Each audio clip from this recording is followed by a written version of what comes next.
Assalamualaikum warahmatullahi wabarakatuh. Kita lanjutkan masih dari bab elastisitas bahan. Bagian B kita masuk ke hukum Hooke. Nah, di sini bahwa hukum Hooke adalah pada daerah elastisitas benda, pertambahan panjang pegas sebanding dengan gaya yang bekerja pada pegas. Ini artinya,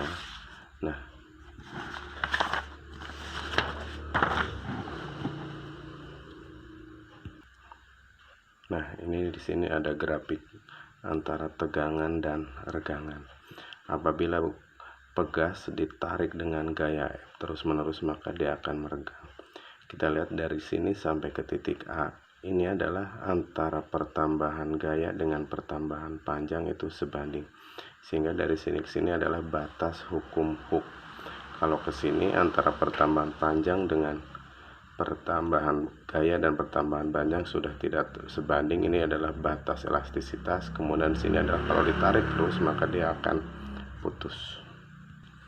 Jadi yang maksudnya hukum Hooke itu antara dari sini sampai ke sini. Nah, kita lihat di sini gambarnya. Ini adalah panjang mula-mula dari sebuah pegas sebelum dikasih beban. Pada saat dikasih beban, dikasih massa, maka di sini akan ada gaya berat atau W. W itu adalah sebagai gaya. Maka setelah digantungi beban, maka pegas akan meregang seperti ini. Maka dari sini ke sini adalah pertambahan panjang. Nanti kalau ditambahin gaya lagi, ditambahin massanya, maka ini akan bertambah panjang sampai batas tertentu. Pertambahan panjang dan pertambahan gaya itu sebanding. Sehingga dari definisi tadi kita dapat rumuskan bahwa F sama dengan K kali delta X, di mana F adalah gaya, delta X adalah pertambahan panjang dari pegas, K adalah konstanta pegas. Nah, konstanta pegas itu adalah nilai elastisitas dari suatu pegas. Nah, kemudian di sini pada saat pegas ditarik dengan gaya F, maka pegas mengadakan gaya yang besarnya sama dengan gaya yang menariknya, tetapi arahnya berlawanan, sehingga ditandai dengan tanda negatif. Nah, gaya ini disebut adalah gaya pemulih. Jadi kalau kita menarik sebuah karet, maka seolah-olah karet itu menarik balik. Beda kalau kita menarik benda ini nggak ada gaya tarik balik. Nah, gaya tarik balik itu disebut adalah gaya pemulih. Rumusnya sama dengan ini, cuma ini bertanda negatif, ya. Nah, ini di sebelah kanan adalah grafik hukum Hooke. Inilah dipotong dari grafik yang tadi, jadi hanya yang lurus saja. Nah, pegas juga mempunyai energi potensial, itu yang disebut dengan energi potensial pegas, yaitu adalah energi yang ada pada suatu benda atau pada pegas yang disebabkan karena posisi benda tersebut. Misalkan kita menekan sebuah per, maka per itu mempunyai energi potensial untuk menekan balik, itu adalah energi potensial pegas, dimana rumusnya energi potensial pegas adalah EP sama dengan setengah K kali X kuadrat. X ini adalah X awal, X pada saat dia dalam posisi diam. Nah, dari energi potensial kita dapatkan juga adalah usaha. Usaha merupakan perubahan energi. Kita masih ingat bahwa secara umum usaha adalah merupakan perubahan energi, sehingga di sini bahwa W sama dengan delta energi potensial.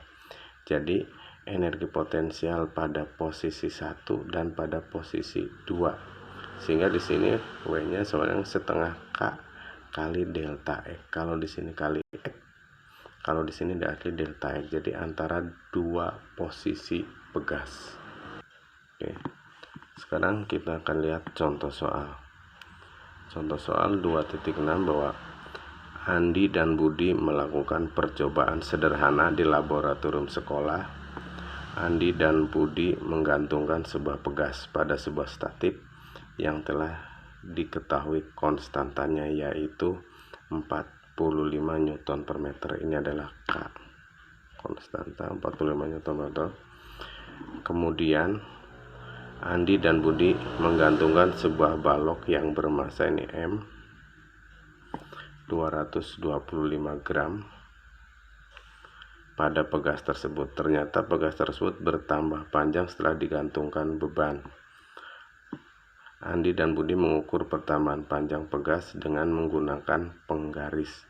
Ternyata sekarang panjangnya menjadi 35 cm. Ini adalah X2.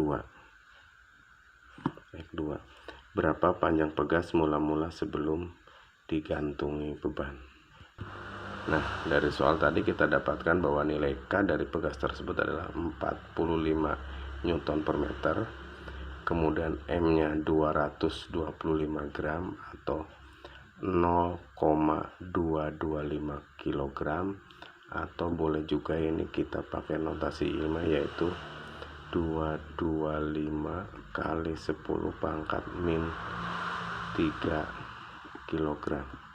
Kemudian X2 nya 35 cm. Nah, sekarang bahwa kita akan mencari X.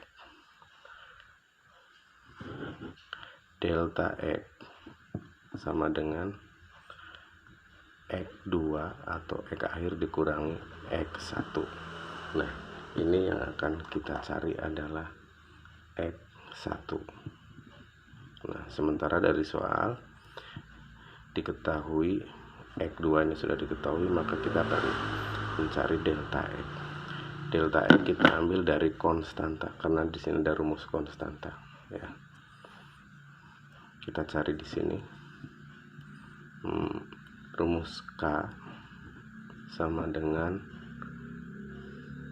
F per delta X, ya.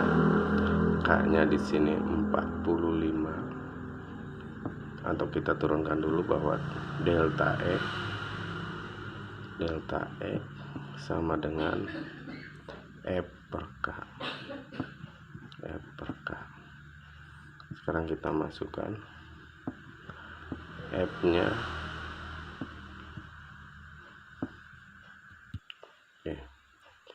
F adalah merupakan M kali G. Jadi di sini M-nya itu tadi 225 kali 10 pangkat min 3 kali G.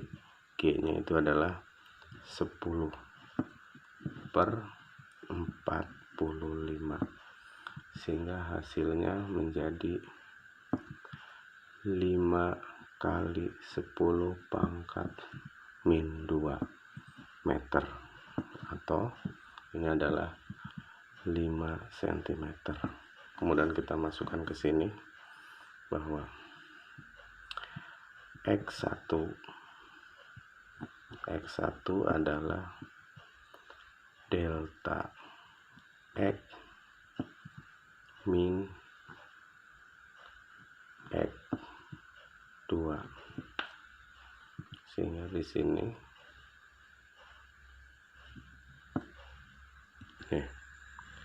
X1 adalah ini pindah ruas ke sini, ini pindah ruas sana, maka menjadi X2 min delta X. X2 nya 35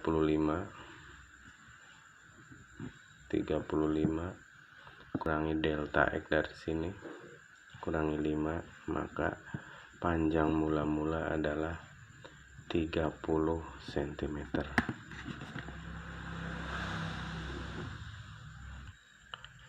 Sekarang kita lihat contoh soal kedua. Suatu pegas akan bertambah panjang 10 cm jika diberi gaya 30 Newton. Ini delta X. Delta X1, ini F1.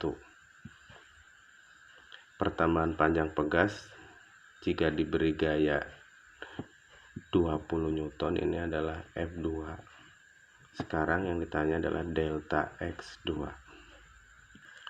Tadi dari soal dapat diketahui bahwa delta X1 adalah 10 cm pada saat F1 nya 30 Newton.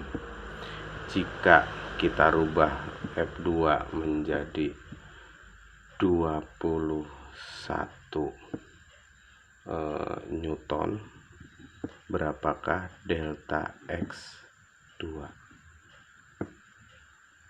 Nah, dari kedua keadaan ini adalah keadaan pertama, ini ada keadaan kedua.